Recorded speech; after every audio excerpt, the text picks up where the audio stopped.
দর্শক, চলিত পিএসএলে ব্যাট হাতে 4 ছক্কার ঝড় ঋষাদের 4 ছক্কার টার্নঅফ দেখে অবাক করাচি কিংসের অধিনায়ক ডেভিড ওয়ার্নার। লাহোর কালান্দার্সের হয়ে এদিন 4 ছক্কার রেকর্ড গড়েছেন ঋষাদ। ব্যাট হাতে এদিন বিশ্ব রেকর্ড গড়েছেন তিনি। বল হাতেও বাজিমাত করে রীতিমতো সবার নজর কেড়েছেন ঋষাদ। দর্শক, ভিডিওটি না টেনে সম্পূর্ণ দেখার অনুরোধ রইল। ইতিমধ্যে চলছে পাকিস্তান সুপার লিগ পিএসএলের এবারের আসর। এই আসরে এবার লাহোর কালান্দার্সের হয়ে দল পেয়েছে বাংলাদেশের লেগ স্পিনার ঋষাদ।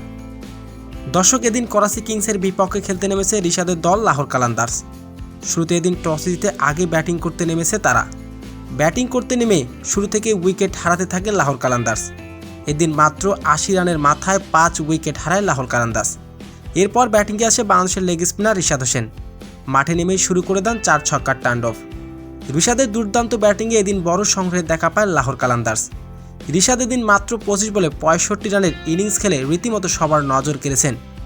ঋষাদের 4 ছক্কার টার্নঅফে এদিন 190 রানের বড় সংগ্রহ দাঁড় করায় তারা। আর এদিন বল হাতে রীতিমতো বাজিমাত করেছেন বাংলাদেশের লেগ স্পিনার রিশাদ হোসেন। তো দর্শক, লাহোর কালান্দার্সের শুরুতে ঋষাদের 4 ছক্কার টার্নঅফ ইনিংস আপনার কেমন লেগেছে? দর্শক, জানিয়ে দিন আপনার মূল্যবান মতামতটি কমেন্ট বক্সে।